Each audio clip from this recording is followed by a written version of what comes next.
예, 오늘은 출애굽기 34장 18절로 20절 말씀으로 함께 은혜를 나누십시다.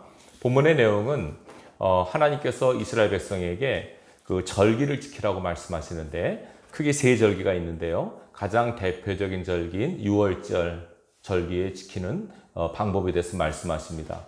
오늘 본문에 보면 무교절이라고도 얘기를 하죠. 무교절이란 말은 무교병, 누룩 없는 떡, 이것을 먹었다고 해서 무교절이라고도 불립니다. 6월절이란 말은 죽음의 사자가 넘어간 그 시간, 그 절기를 뜻하기 때문에 6월절이라고 하고요. 이스라엘 백성이 애굽에서 400년 동안 종살이하고 하나님께서 하나님의 종 모세를 통해서 그들을 건져내시죠. 전적인 하나님의 주권으로 그들이 구원을 받습니다. 그리고 하나님께서 뭐라고 하시냐면 너희가 구원받은 것은 온전히 나의 능력으로 인한 것이다 라고 알리시고 너희가 구원받은 것을 늘 기억하고 잊지 말고 살아라 라고 말씀하세요. 그래서 절기를 지키게 하십니다. 절기를 지키는 가장 중요한 목적은 그 절기의 의미를 되새기면서 매년마다 그 절기를 지키면서 하나님의 은혜와 하나님의 사랑과 능력을 다시 한번 되새기는 데 있습니다. 잊지 않는 데 있습니다. 하나님은 당신이 우리 삶 속에서 잊혀지기를 원하지 않으십니다. 하나님은 늘 우리를 생각하고 계시는데 우리는 하나님을 잘 생각하지 않죠. 여러분 한 주간 동안 하나님에 대한 생각을 얼마큼 하고 사셨습니까? 다 몸 바빠서 먹고 사는데 분주해서 하나님에 대한 생각, 예수님에 대한 생각, 찬양, 말씀, 기도, 어찌 보면 영적인 생각, 영적인 어떤 삶의 부분들이 많이 부족했다는 것을 느끼지 않습니까? 목사인 저도 이게 늘 말씀과 기도 가운데 젖어 살아야 되지만 그렇지 못한 경우를 많이 느낍니다. 하물며 우리 성도들은 어떻겠습니까? 근데 하나님은 우리가 하나님을 잊고 사는 그 시간에도 우리를 보고 계시고 우리 마음을 헤아리십니다. 그리고 살피고 계십니다. 인도 보호하고 계신다고 약속하셨기 때문에 하나님은 당신이 하신 약속을 신실하게 지키세요. 하나님은 말씀을 통해서 당신의 뜻을 계시하셨고 그 말씀을 이루심으로 하나님의 신실하심을 우리에게 보이십니다. 고로 우리는 그 어떤 것보다도 하나님의 말씀을 붙드셔야 되고 이 말씀을 믿고 말씀대로 살려고 애를 쓰셔야 됩니다. 자, 이 무교절, 이 6월절 절기에서 우리가 주목할 것은 하나님께서 뭐라 그러시냐면 여러 가지가 있습니다. 근데 오늘 말씀 보면 이런 말이 있습니다.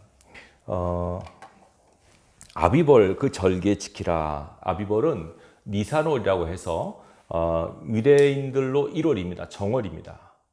태양력으로는 3, 4월경입니다. 한 이때쯤 됩니다. 이때 주전 1446년에 출애굽을 했어요. 그걸 잊지 않고 기원하고 하시면서 일단은 그 절기에는 한 주간 동안 무교병을 먹게 되어 있습니다.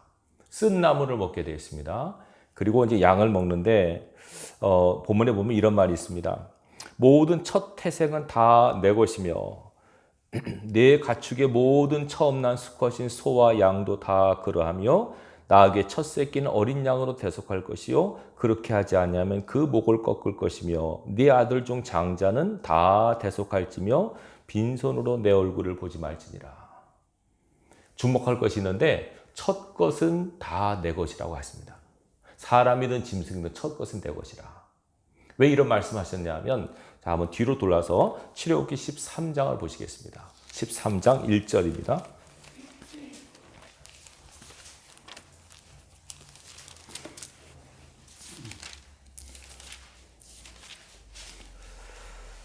(1절과) (2절을) 한번 같이 읽겠습니다.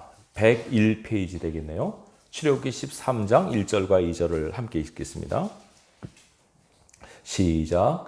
여호와께서 모세에게 일러 이르시되 이스라엘 자손 중에서 사람이나 짐승을 막론하고 태에서 처음 난 모든 것은 다 거룩히 구별하여 내게 돌리라. 이는 내 것이니라 하시니라. 아멘. 하나님께서 이스라엘 백성의 사람이나 짐승이나 처음 난 것은 다 내 거다라고 딱 선언을 하십니다.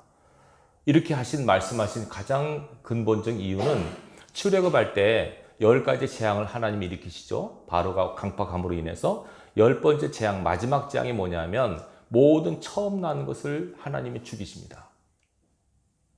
그 땅에 모든 처음 난 사람이나 짐승이나 막론하고 처음 것을 다 죽이시는데 그 죽임을 면하기 위해서는 어린 양의 피를 문설주에 바르면 그 죽음의 사자가 넘어간다고 하셨습니다. 그래서 이스라엘 백성은 하나님 말씀을 듣고 어린 양을 잡아 그 피를 그 좌우 문설주 인방에 쭉 바르죠.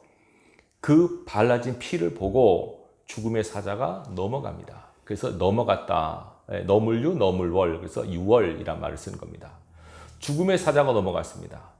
원래 첫 것은 다 죽이기로 되어 있는데 어린 양의 피로 이스라엘 백성의 사람과 짐승의 첫 것은 죽지 않은 겁니다. 그렇지만 애굽의 모든 사람과 짐승의 첫 것은 다 죽임을 당했습니다. 그래서 하나님께서 너희는 원래 죽었어야 되는데 어린 양의 죽음으로 그의 피로 너희가 대속함을 받았기 때문에 너희의 모든 사람이나 짐승이나 첫 것은 내 것이다 라고 선언을 하십니다. 아시겠죠? 그래서 이 첫 것을 하나님께서 원하셨다고 하는 것을 잊어서는 안 됩니다. 첫 번째 의미는 대속의 은혜. 그러니까 첫 것을 하나님께 드림으로 인해서 내가 하나님의 은혜로 대속함을 입었구나 라고 하는 것을 알게 하시기 위함입니다. 그렇다고 다 돌리라고 하는 것이 무조건 하나님께 다 제사를 드리라 이런 것이 아니라 하나님의 것이라고 하는 인식을 갖고 살라는 겁니다. 내 마음대로 하지 말라. 이건 하나님의 것이다. 사람이든 짐승이든 첫 것은 다 하나님의 것이다 라고 하나님이 딱 선언을 하셨습니다. 이거는 양보할 수도 없고 하나님이 딱 명령하신 겁니다. 그래서 이스라엘 백성은 사람의 처음 난 것을 하나님께 돌리는 그런 삶을 삽니다. 자, 오늘도 마찬가지죠. 오늘 본문에 보면 이 첫 것을 돌리라. 자, 이거 첫 것이라고 하는 것을 말씀드렸지만 첫 번째 의미는 대속의 결과. 하나님이 우리 죄를 대신하셔서 첫 것을 다 거둬가셨는데 이스라엘 백성의 첫 것은 피로 말미암아 거둬가지 않았다는 거. 이것을 상기시키기 위함이에요. 좀 더 나가서 이 첫 것의 의미는 뭐냐면 가장 중요한 것, 제일 첫 번째 것을 의미해요. 첫 번째 것. 자, 다시 출애굽기 34장 뒤쪽에 보면 이런 말이 있습니다. 26절입니다. 34장 26절입니다. 내 토지 소산에 처음 익은 것을 가져다가 내 하나님 여호와의 전에 드리라 라고 하십니다. 땅의 소산의 첫 것 하나님께 드리라. 그러니까 사람이든 짐승이든 그러니까 동물이든 식물이든 간에 첫 것을 하나님께 드리라고 하십니다. 여러분 신앙이라고 하는 걸 잘 들으십시오. 신앙이라고 하는 것은 드림과 베품의 삶이 핵심이에요. 신앙은 받는 게 아니고요. 신앙은 드림과 베품의 삶의 신앙의 핵심이에요. 왜냐하면 이미 받았다고 믿기 때문에 생명을 부여받았고 하나님의 은혜로 믿음을 받아서 예수를 믿고 구원받았죠. 이미 받았어요. 받은 것에 대한 감사와 감격의 삶이 신앙의 삶이에요. 그 예배를 통해서 하나님께 영광을 돌립니다. 예배를 드리죠. 예배를 받지 않습니다. 우리는 예배는 하나님이 받으시고 우리가 찬양과 기도와 모든 헌금 모든 것들을 하나님께 드립니다.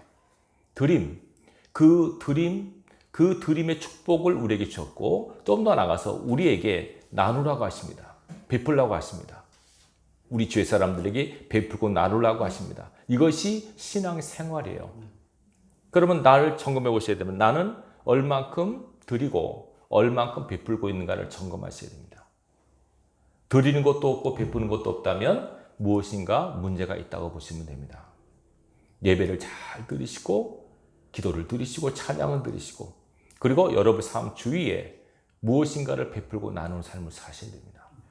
나는 나눌 게 없는데요, 베풀 게 없는데 할 수 있겠지만 여기서 베풀고 나누라고 하는 것은 돈을 얘기하는 것이 아니고 여러분의 기도, 여러분의 마음, 따뜻한 말 한마디, 중보기도 있지 않습니까? 이것처럼 귀한 나눔이 없습니다.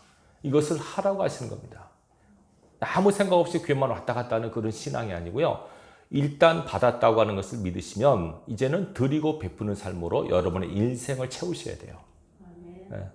그래서 하나님께서 이렇게 드리는 훈련을 이스라엘 백성에게 시키십니다. 근데 첫 것을 드리라고 했죠. 첫 것은 아까 말씀드린 대로 첫 번째 대속의 의미가 있지만은 더 깊은 의미로 보면 최고의 것을 하나님께 드리라는 뜻이 있습니다. 최고의 것. 첫 번째 것. 그래서 우리가 하나님 앞에 이게 왜 첫 것을 드리라고 했을까? 어렵지 않습니다. 여러분 삶을 살다 보면 삶의 우선순위가 있죠. 제일 중요한 것이 있지 않습니까? 제일 중요한 것을 먼저 우선으로 하고 거기에 제일 마음을 둡니다. 하나님은 우리 삶 속에서 당신이 제1순위, 여기서는 영순위라고 그러죠. 영순위가 되기를 원하세요. 항상 하나님께서 우리 삶 속에서 그 자리에 서 계시를 원하십니다.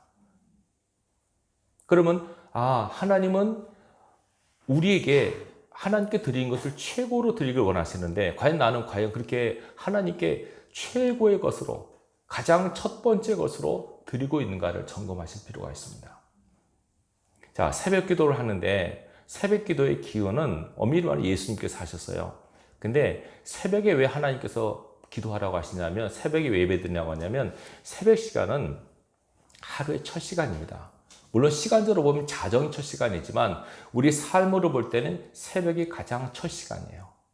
첫 시간을 하나님께 드림으로 그렇죠? 모든 동물이나 식물이나 첫 것을 받으신 하나님께서 여러분의 삶의 첫 것을 원하신다고 하는 걸 잊어서는 안 돼요.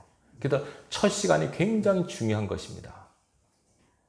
그래서 여러분 새벽 기도가 몸에 익지 않은 분들은 굉장히 힘드실 겁니다만 그러나 이 새벽에 첫 시간을 하나님 앞에 드리는 것은 하나님을 굉장히 기쁘시게 하는 겁니다. 새벽 기도에는 간증은 무수히 많습니다. 세계 어느 나라 가든지 새벽 기도 우리나라처럼 드리는 나라는 없습니다. 우리나라가 왜 복을 받았느냐? 어느 분 말합니다. 새벽 기도 때문에 그렇다고. 다른 나라는 없는 새벽 기도. 그래서 목사님들이 고달픕니다. 미국에서 목회하면 새벽 기도도 없고 그냥 주일 예배 한 번만 드리면 땡인데 우리는 와서 새벽에 드리지, 수요 예배 드리지, 금요 철회하지, 무슨 기도가 이렇게 많은 예배가 이렇게 많은지 모르겠다고 하는데 여러분 예배는 많을수록 좋은 겁니다. 아시겠습니까? 예배는 많을수록 좋은 겁니다. 기도는 많이 할수록 좋은 거고요. 하나님께 드리는 시간인데 드리는 것을 아까워한다든지 드리는 것을 인식하면 하나님이 기뻐하지 않습니다. 새벽에 하나님 앞에 첫 시간을 드리는 이 중심을 하나님이 원하십니다. 그러면 첫 번째 것을 원하는 것이 이때부터 모세시 때 또 시작된 것이냐라고 생각할 수 있지만 그게 아닙니다. 원래 창세기 4장을 보시면 첫 번째 예배, 첫 번째 제사 드리는 사람들이 있습니다. 창세기 4장에 보면 가인과 아벨이 첫 제사를 드려요. 하나님 앞에. 아담과 하와는 왜 안 드리는지 모르겠어요. 그렇지만 성경에 보면 첫 번째 제사 드리는 사람은 아담의 두 아들 가인과 아벨이에요. 가인은 농사하는 사람이었고 아벨은 양치는 사람이었어요. 둘 다 제사를 드렸어요. 가인은 농사하는 사람이니까 농작물로 제물을 드렸고 아벨은 양치는 사람이기 때문에 양으로 제사를 드렸어요. 근데 하나님께서 가인의 제사는 안 받으시고 아벨의 제사를 받으셨어요. 거긴 이유가 나오질 않아요. 왜 하나님께서 가인의 제사를 안 받으시고 아벨의 제사를 받으셨는가? 이유는 안 나오는데 히브리서 11장에 보면 이렇게 나옵니다. 하나님께서 가인과 아벨의 제사를 둘 다 그들이 제사를 드렸는데 가인과 아벨의 제사를 안 받으신 가장 중요한 것은 그들의 믿음 때문이라고 말해요. 믿음으로. 그러면서 그 제물이 증거한다. 그 예물이 증거한다. 그러면 예물에 무슨 문제가 있다는 것인가? 어떤 분은 그래요. 가인은 피 없는 제사를 드렸기 때문에 안 받으신 거야. 그러나 아벨은 피 있는 제사를 드려서 받으신 거야 라고 하는데 그것은 율법 이전의 시대이기 때문에 그런 의미는 없고요. 이렇게 나옵니다. 가인은 그 자기 곡식의 소산으로 제사를 드렸고 아벨은 양의 첫 새끼와 그 기름으로 제사를 드렸다 이렇게 나옵니다. 무엇으로 드렸을까요? 첫 새끼라고 나옵니다. 첫 번째 것으로 제물을 드렸다고 나옵니다. 그래서 히브리서에 보면 그 아벨과 그 제물을 받으시고 가인과 그 제물을 안 받으셨다고 기록되어 있습니다. 여러분 우리가 예배를 드릴 때 가장 중요한 것은 여러분 예배가 흠양이 되어야 됩니다. 그렇지 않겠습니까? 열심히 드렸는데 하나님이 안 받으실 수도 있다는 것을 기억하셔야 됩니다. 난 예배 드렸는데 스스로 자족할 것이 아니고 내가 드리는 예배와 내가 드리는 찬양과 기도가 하나님 앞에 연락이 되는가가 중요합니다. 연락되는 예배, 연락되는 기도가 되기 위해서는 가장 중요한 건 뭘까요? 첫 것을 드리는 것이 뭡니까? 가장 소중한 마음으로, 가장 사랑하는 마음으로 하나님 앞에 드리라는 겁니다. 쉽게 설명드리겠습니다. 가장 정성을 다해 드리라는 겁니다. 이 정성을 다해 드리는 신앙은 예수 믿기 전에 우리의 신앙도 그랬습니다. 옛날에 여러분. 그냥 무당신을 섬기는 사람, 뭐 그냥 삼신 할머니 절하는 사람 정성을 들이지 않습니까? 그래서 나온 말이 뭡니까? 지성이면 감천이다. 지극히 정성을 다하면 하늘이 감동한다는 얘기예요. 성경에서 말씀합니다. 하나님 앞에 예배할 때 마음을 다하여 예배하라고요. 하나님을 사랑하는 마음, 예수님께서 말씀하셔서 최고의 법이 뭐냐면 마음과 뜻과 목숨과 힘을 다하여 하나님을 사랑하라. 이거는 그냥 건성으로 하는 게 아닙니다. 오늘날 우리가 된 예배를 보면, 그죠? 저도 많이 반성을 해요. 과연 하나님 앞에 최선의 예배, 가장 소중한 것, 가장 사랑하는 마음으로 예배를 드리는가? 아니면 그냥 예배를 드려버리는가? 하는 생각을 해요. 이게 목회자의 어찌 보면 숙제고 딜레마예요. 예배를 자주 드리다 보니까 정성이 소홀하기가 쉬워요. 그냥 드려버리지 이렇게 생각을 해요. 그럼 그렇게 해서는 안 됩니다. 모든 예배는 하나님이 다 보고 계시고 받으세요. 근데 하나님이 받으시기 합당한 예배는 여러분의 마음이 들어가셔야 돼요. 아시겠죠? 찬양할 때도 힘차게 하십시오. 기도할 때도 힘차게 하십시오. 아멘도 힘차게 하십시오. 좀 마스크 때문에 잘 소리가 안 나오겠지만 힘차게 하십시오, 여러분. 저는 마스크 하는 거 별로 안 좋아합니다. 왜 입을 막습니까? 네. 힘차게 하십시오, 하나님 앞에. 마스크가 벗어지도록 찬양과 기도와 모든 걸 하나님 앞에 마음을 다하여 드리는 그것을 하나님이 기뻐하십니다. 오늘날 가장 큰 문제가 정성이 부족한 겁니다. 정성이. 예배할 때 너무 성의가 없습니다. 성의가. 너무 제가 안타깝고 성령의 감동이 와요. 저한테도. 그래서 하나님께서 굉장히 좀 섭섭해하시고 아쉬워하는 느낌을 제가 받아요. 코로나 때문에 이제 집에서 예배드리고 인터넷 예배드리고 그런 시대가 됐지 않습니까? 그래도 여러분이 있는 chỗ에서 정말 정성을 다해 드리면 하나님이 기뻐하십니다. 근데 아마 그렇게 되기가 쉽지 않죠. 여러분, 하나님 앞에 예배라고 하는 것은, 구약의 제사라고 하는 것은, 예배는 희생을 전제로 한 가장 중요한 의식입니다. 그래서 하나님이 제물을 요구하셨고, 제물의 죽음, 제물의 피, 그의 희생을 요구하신 겁니다. 예수님께서 그래 큰 우리의 대제사장으로서, 대제물로서 하나님 앞에서 사명을 받으셔서 대속죄 제물로 돌아가신 거거든요. 그 희생의 근거에서 우리가 하나님의 자녀가 됐고, 우리가 하나님 앞에 이렇게 은혜 가운데 예배를 드릴 수 있게 된 거예요. 예배를 많이 드린 것도 좋지만 한 번 드릴 때 여러분의 마음과 정성을 담아 드리십시오. 하나님 앞에. 하나님께서 그걸 보시지 않습니까? 자주 여러 번 드리기 때문에 소홀하기 쉽지만 여러분 그래도 특별히 이 주일 예배 같은 경우는 하나님 앞에 정성을 다해서 예배를 드리십시오. 말씀을 들으시고 마음을 다하여 기도를 올리시고 힘을 다하여 찬양하시고 하나님의 그 중심을 보세요.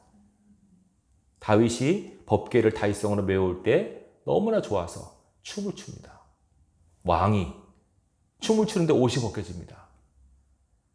부인 미갈이 그걸 보고 왕이 너무 채통 없이 한다고 면박을 줍니다. 다윗이 뭐라 그럽니까? 나는 하나님 앞에 산 것이다. 나는 지금 왕이 아니라 하나님 앞에 어린아이다. 너무 좋지 않느냐? 하나님께서 이곳에 오시는데 얼마나 행복하고 감사하냐? 그래서 막 춤을 추죠. 미갈은 채통 없다고 야단을 칩니다. 뭐라고 기록되어 있습니까? 하나님 누구 편을 드셨습니까? 다윗 편이죠. 이렇게 나옵니다. 미갈은 그 후로 자식이 없었다고 이렇게 나오죠. 다윗은 그렇게 하나님을 기뻐했고 사랑했습니다. 여러분, 우리도 하나님 이렇게 우리를 사랑하신다고 하는 게 느껴지시면 하나님 앞에 우리 마음과 정성을 다하여 예배를 드리시고 기도를 드리십시오. 그 많은 말들, 그 많은 기도, 찬송 물론 많냐고 하는 것도 좋지만 한마디를 해도 마음을 담아서 중심으로 하십시오. 정말 마음을 담아서 드리면 하나님 그걸 왜 안 받으시겠습니까? 아무리 많은 예배를 드려도 하나님이 받지 않으시는 예배는 의미가 없어요. 저는 창세기 4장을 보면서 예배가 중요한 거지만 하나님이 안 받으실 수도 있겠다. 어떤 예배는 그런 생각을 해요. 하나님, 저희가 드리는 예배가 하나님이 받으시는 예배가 되게 하옵소서. 하나님이 기뻐하는 예배가 되게 하옵소서. 그러기 위해서는 여러분들이 하나님 앞에 신령과 진정의 예배, 영과 진리로 예배하는 예배가 돼야 돼요. 하나님이 그렇게 예배하는 자를 찾으시거든요. 하나님께서 예배를 진짜 흠양하시면 반드시 응답을 주십니다. 말씀으로 응답하십니다. 말씀으로. 여기 삶 속에서 하나님께서 마음에 감동을 주시고요. 내가 너 예배를 받았어. 그리고 좀 더 나가서 여러분 삶 전체가 예배가 되기를 원하십니다. 여러분 가정에서 삶의 현장에서 순간마다 하나님을 생각하고 마음속으로 기도하는 마음으로 감사하는 마음으로 살아간다면 그것이 바로 하나님께서 기뻐하는 삶의 예배가 되는 것입니다. 교회 안에서의 예배와 여러분 삶의 현장에서의 예배가 하나가 되시길 바랍니다. 하나님께서 우리의 중심을 헤아리십니다. 나 여호와는 중심을 본다고 하셨다는 것을 기억하십시오. 꼭 마음을 다하여 예배를 드리시고 새벽에 하나님 앞에 나올 때 정성하는 마음으로 예배를 드리시기 바랍니다. 힘들고 어려우시겠지만은 한번 애를 써보십시오. 하나님 앞에 첫 시간을 드리는 마음으로. 하나님은요, 제가 경험한 바, 또 성경의 말씀에서 증언한 바, 하나님은 결코 드시고 받으시고 입 닫지 않으십니다. 반드시 주십니다. 반드시 베푸십니다. 그렇다고 우리가 그걸 바라고 가는 건 아니죠. 그러나 그걸 바라고라도 하면 낫습니다. 내가 드리면 받으시면 주시겠지? 받고자 싶은 마음으로 드려도 괜찮아요. 반드시 하나님이 철저하게 계산하고 하나님께서 분명히 계산하십니다. 분명히 말씀하죠. 성경은 행한 대로 너희가 다 갚는다고. 심은 대로 거둔다고요. 받고 거두길 원하시면 심고 뿌리셔야 돼요. 예배와 기도와 모든 신앙의 삶들은 하나님 앞에 심는 것입니다. 기도하는 것도 심는 것임을 기억하십시오. 예배하는 것도 심는 것입니다. 우리 믿음의 조상들이 많은 예배와 기도를 심어서 우리가 이렇게 은혜를 누리고 있지 않습니까? 우리는 걱정인 것이 오늘날 이렇게 많은 걸 심는 사람이 적어요. 기도도 약하고 예배도 약하고 모든 것이 약해요. 뜨거움이 없고 간절함이 없고 정성이 부족한 것 같아요. 우리가 하나님 앞에 서는 그날에 하나님께서는 우리에게 말씀하실 겁니다. 나는 너를 사랑했다. 내 아들을 주기까지 너를 사랑해서 너는 어떻게 나를 사랑했느냐라고 물으실 거라고 생각이 돼요. 하나님 앞에 중심으로 예배 드리시기 바랍니다. 중심으로 기도하시기 바랍니다. 너는 이 말씀은 저 자신에게 하는 겁니다. 너무 성의 없이 건성으로 드린 예배를 해왔던 나 자신에 대한 반성이기도 하고요. 그렇지만 하나님은요, 우리에게 항상 신실하게 대하십니다. 진심으로 대하십니다. 여러분도 그 하나님을 진심으로 대하십시오. 성심껏 예배하시고 중심으로 기도하시고 마음과 뜻과 정성을 다하여 하나님을 섬기시기 바랍니다. 하나님께서는 많은 걸 주셨고 앞으로도 주실 겁니다. 저는 하나님 우리를 사랑하실 때 그냥 안타까운 마음으로 사랑하시는 것이 아니라 기쁜 마음으로 사랑하는 그 하나님 되기를 바라요. 그러지 않습니까? 여러분 자식을 사랑할 때 좀 서운하게 부모를 서운하게 하는 자식이 있어요. 좀 안타깝게 하는 자식이 있어요. 그리고 사랑을 하죠. 근데 이왕이면 부모 입장에서 쟤는 정말 나를 기쁘게 하는구나. 나를 정말 행복하게 하는구나. 부모가 자식을 볼 때 부모의 마음을 기쁘게 하는 자식이 되면 얼마나 좋겠습니까? 예수 믿는다고 하는 것은 하나님 앞에 효도하는 겁니다. 하나님 아버지 앞에.